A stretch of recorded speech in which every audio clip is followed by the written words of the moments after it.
Hi nerds, welcome back to my channel. My name's Dorky, and today I've got a big one for you. The new trailer for the Owl House for the Future episode had just dropped, and I'm telling you, it is 55 seconds of pure gold. So let's get started. We start off with King sending off the group to the human realm. Now this might just be me, but it feels like this could be how the episode starts. If you remember in the last special, it started off in a similar way, with King blasting the kids off to the human realm. It makes sense that we would start the episode off in a similar way, because it gives us a chance to see both sides of the chaos that ensued after the Day of Unity. We see King and the Collector, and they appear to be in space on top of a small planet. Now I know we've all been speculating about what the Owl House could look like, but in my opinion, this doesn't quite fit the bill. It just looks too plain to be a house made from the Titan skull. But here's what I'm thinking. What if it's actually a room inside the Owl House? Or even inside the Pokeball that once held the Collector? It's definitely a possibility considering we can see two beds and a bedside table inside the room. It's definitely got me wondering what's going on with these two characters and what their role will be in the story. In the next scene, the Collector is instructing King to read them a bedtime story. King is then shown gazing at a very tall book. And guys, I have to say, I feel really bad for King at this moment. It's bad enough that he had to let his friends go, but now it looks like he might have become the Collector's unwilling yes man. Possibly to stay on their good side, but I could be wrong. The fact that the Collector is telling King what to do, even if it's just reading them a bedtime story, which in itself is not a bad thing to do, it seems that King is paranoid. Maybe there was a past event that got King stressed out. Perhaps King's just worried about reading the tall book. But somehow King manages to open it with the scripture stating, "Collectors live long, we watch things pass. To preserve, to observe, we must amass.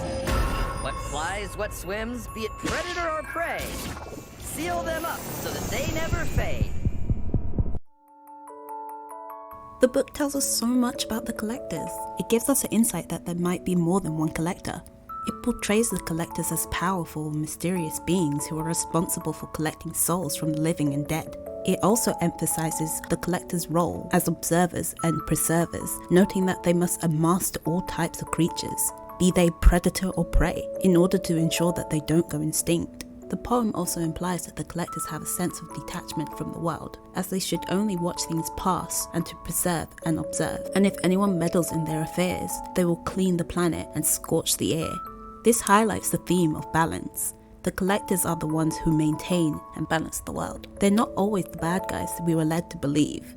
Overall, the poem presents the Collectors as powerful, enigmatic beings who are deeply connected to the cycle of life and death in the world. They will not hesitate to take drastic actions if their authority is challenged. But why did our Collectors scribbled out the ending part of the poem? I'm going to be making a breakdown video to go into more details, so be sure to subscribe to my channel so you don't miss out. In the next scene we have Lilith holding a toy that looks exactly like Hooty. And look how cute she is! I'm so glad that she went back to her natural curls and ginger hair. But my happiness couldn't last long, as I'm reminded of Hooty stuck in some kind of toy form. This scene had me almost crying due to Lilith's and Hooty's friendship. The two formed such a close bond, and seeing them separated is heartbreaking. We don't even get to mourn, as the trailer then shows us the effects of the Boiling Isles after the Collector took over, and although this scene looks whimsical, it looks overgrown and uninhabitable. It makes me wonder if all of the residents at the Boiling Isles were turned into toys like Hooty. Moving on to the next scene, we get a clear shot of this floating crown on top of the Titan skull. This led me to believe that this could be the so-called Owl House that the Collector was talking about. Even though it looks amazing, you also got to remember that it was made out of the bones of King's dad's skull. That's kinda metal. We finally get to see Ida and what happened to the other coven heads. In this clip, we see King holding Hooty, and in the background, we see more lore about the Collector's origin, kinda like what happened in the episode of Hollow Mind. Could this be King and Ida somehow infiltrating the Collector's mind, or are they inside the Owl House? We also see the other coven heads, each one of them turned into toys. This is upsetting to me as we see Rain attacking Ida under the control of the Collector. Ida and Rain's relationship is so special. Seeing Rain being controlled like that must be so upsetting, and I can't imagine how Ida is feeling. Lastly, we see Ida missing an arm.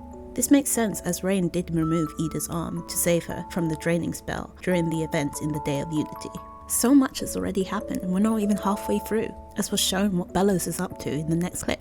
In my previous video, I did suggest that Belus will try to reach the collector first, based on the story plot for that episode, and in a further clip, we see that Belus is in a cave, most likely the one from Elsewhere and Elsewhen episode. I really do think that Belus will try to create a new Grimwalker to help attack Luce and her friends, maybe to distract them from getting to the collector first. The trailer does suggest this as we get a clip from a hand we aren't familiar with. The trailer also shows us a scene of the collector attacking the teachers of Hexside. It looks like the collector is using a spell to turn people into toys. It gives us an insight to what happened to the students of Hexside. Seeing that there's no students in this clip, the teachers are the ones who probably sacrificed themselves to protect the students. This is later confirmed as we see Barkus, Bartholomew and Sakura together with the group. This makes me wonder how Camilla will react to the Boiling Isles. She might have a mix of emotions. On one hand, she might feel uneased, but on the other, she might feel a sense of excitement. But nerds, we get to see a cute Huntlow moment, and oh my gosh, they're so precious. We've had teas in the past that they might become a thing, but I think in the special we might get something big. We don't get that much of them, but what we do get is a clip of Luce, Amity, Bartholomew and Camilla in a battle. And judging by the creature in the background, it looks eerily similar to the monster in the poster. Maybe the group is battling a messed up version of Belus, or even the Grimwalker. As Leonardo pointed out, it could be the detention pit in season 1 episode 9. However, my focus is on the pictures in the background. It looks like a picture of grown Camilla, and my immediate thoughts were the episode Understanding Willow. Perhaps Luce wanted to show a certain memory. In the final 2 scenes of the trailer, we get a shot of the Collector and King riding a mystical star. They look kinda serious, but it could be that they stumbled on something that they don't like, or even encountered Luce and her friends. In the last clip, we see the Collector interacting with Ida, and Ida turning fully into the owl beast. Perhaps this could be the beginning of the episode, or the last part of the episode, considering the fact that King is not wearing the clothes that the Collector gave to him. Thank you so much for watching, nerds! Hope you enjoyed the video and found it entertaining. If you have any suggestions for future videos or just want to chat, leave a comment. Don't forget to like and subscribe if you want to see more content from me. And remember, stay lively.